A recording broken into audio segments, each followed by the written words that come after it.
दिल ना उम्मीद नहीं नाकाम ही तो था, लंबी थी गम की शाम मगर शाम ही तो था।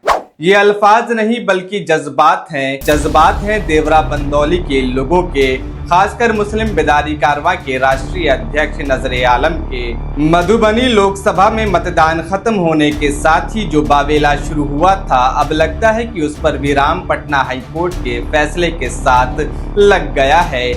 लगभग 4 महीने से हैरान परेशान देवरा बंदौली के लोगों के लिए शुक्रवार की शाम पटना हाई कोर्ट से बड़ी राहत आई।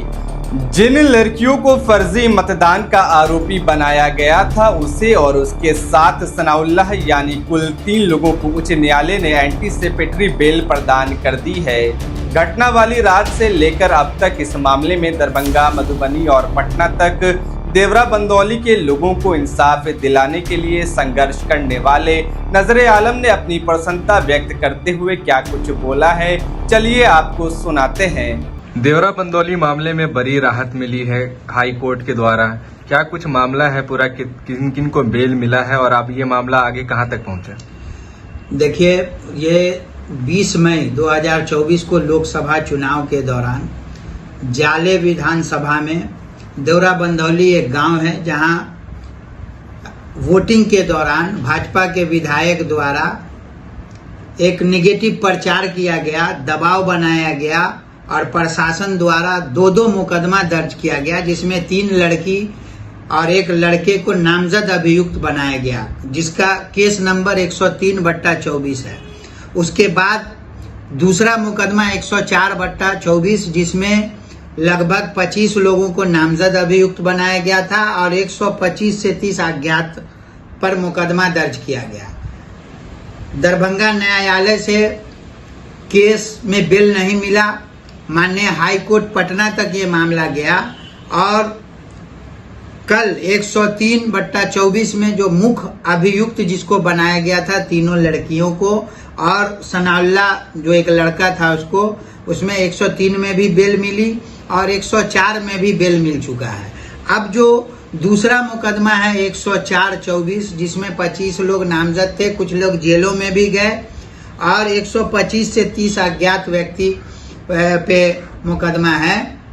उस पे हाई कोर्ट में केस चल रहा है, स्टे लगा हुआ है।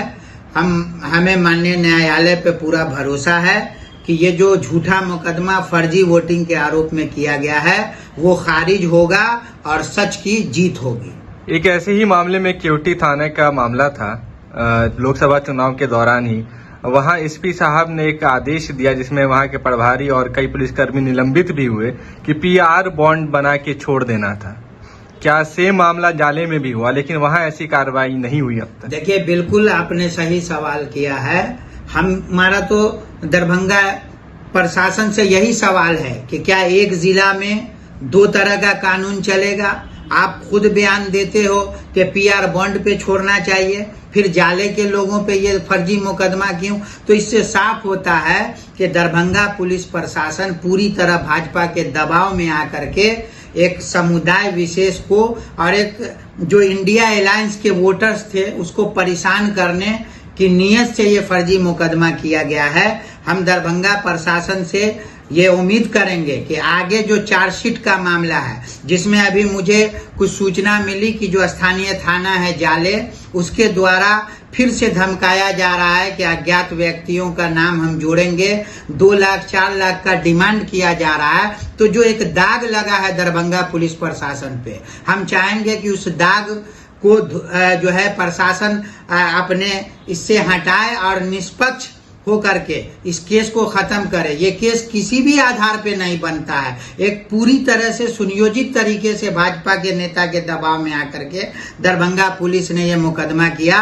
और सबसे अफसोस और दुर्भाग्यपूर्ण है कि दरभंगा प्रशासन जो हमेशा निष्पक्ष भूमिका में काम करती रही है, वो इन दोनों केस में एक तरफा कार्रवाई किया और आरजेडी और इंडिया अलायंस का वोटर बोल करके उसको परेशान किया। हम चाहेंगे कि इस तरह के माहौल से और इस तरह की बातों से, इस तरह की कार्रवाई से दरभंगा पुलिस को बचना चाहिए और इस केस की निष्पक्ष जांच करके लोगों को अब आगे परेशान नहीं किया जाए। सवाल ये भी है कि कुछ दिन पहले लगभग 4 महीने के बाद नेता प्रतिपक्ष और राष्ट्रीय जनता दल के नेता तेजस्वी यादव देवरा बंदोली पहुंचे थे, साथ में आप भी थे। पीड़ित परिवारों से, उन गांव के लोगों से क्या कुछ बात हुई वहाँ? देखिए, उन्होंने देर से ही सही लेकिन पीड़ितों से जाकर के मुलाकात की और ये भरोसा दिलाया कि अब आइंदा इस तरह का कोई भी मामला नहीं होगा।